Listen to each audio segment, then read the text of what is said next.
Now you needed this team to bring energy. Like, how has that been from you and from what you've been observing here in the soccer room?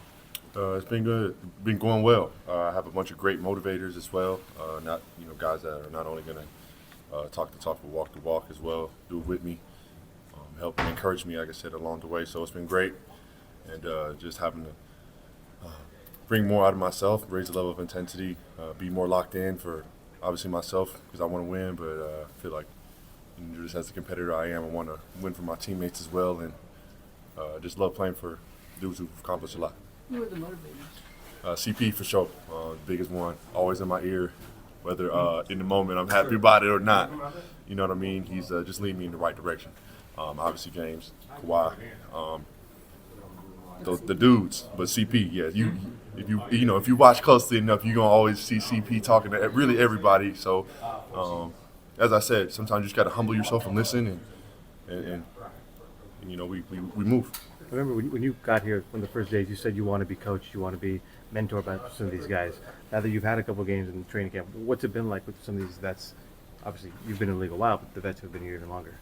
No, it's not easy. As I said, the level of the standard for winning and for just competing, it just raised guys. Once you play at the high level, guys can see what you do, and they hold you to that standard.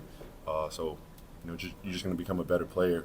Obviously, watching these guys work, but just like I said, being held to that standard of greatness, I love it, man. Like I said, and have CP, alma mater, guy who's been there for me before all of the glitz and glamour, to have him still here and be able to be his teammate again, and just to learn from him, go on for days. But I really appreciate it. What's it been like? You hit 7 of 8 from the field in this game. Top line right there. Like your ability you're playing off of guys who can create, a lot of gravity and get you easy shots. Like, how are you navigating where to be so you can get those shots and maybe get yourself more opportunities to score? Just trusting in instincts. Obviously, we've had practices and whatnot, but getting out there and playing on the court is, going to be a little bit different. But as I said, trusting my instincts and really just going out there and hooping. As you said, they're extremely talented, a lot of experience, a lot of passing expertise. So just being in the right spots is big. Just trying to understand, where those guys' tendencies are for passing and whatnot, and just being ready to finish when I touch the ball. So I love to be efficient. The last couple of days, you guys talked about getting off to better starts. You did that today, but then you gave up a 23-2 run in that second quarter. What's the key for this group to kind of playing 48 or as close to 48 minutes of consistent basketball? Yeah, we're an older team. It's no secret. We play younger teams. They're going to try to attack us with youth and energy and movement. So that was the deal. They made a run, and we did what I feel like we're going to do all year. God bless. God bless. Regroup, readjust, and just figure out how to play. And I feel like that was the biggest thing is just not letting a run discourage us or get our energy down, trusting in who we have and what we do, and understanding that it's a long game. I know it's only 3 games into the season, but with coming off the bench and even a starter for My whole career. Your whole career, yeah. I'm kind of curious. Have you noticed the way that teams are playing you as a bench player? Like, because you're not playing against starting lineups like you normally would.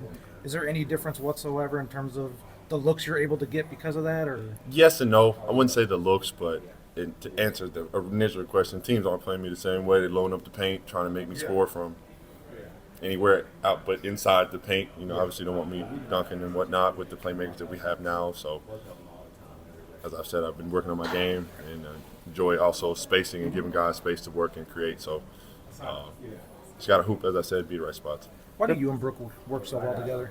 The tandem, we can both score in the paint and shoot, and I feel like that 77 pick and roll or just that in and out combo, as well as posting switches as well, dominating the switches. Just give us a lot of versatility, and then again, James and CP out there wheeling and dealing. The game becomes a little easy. That felt like a good test for you guys with them playing no center lineups for a couple minutes there.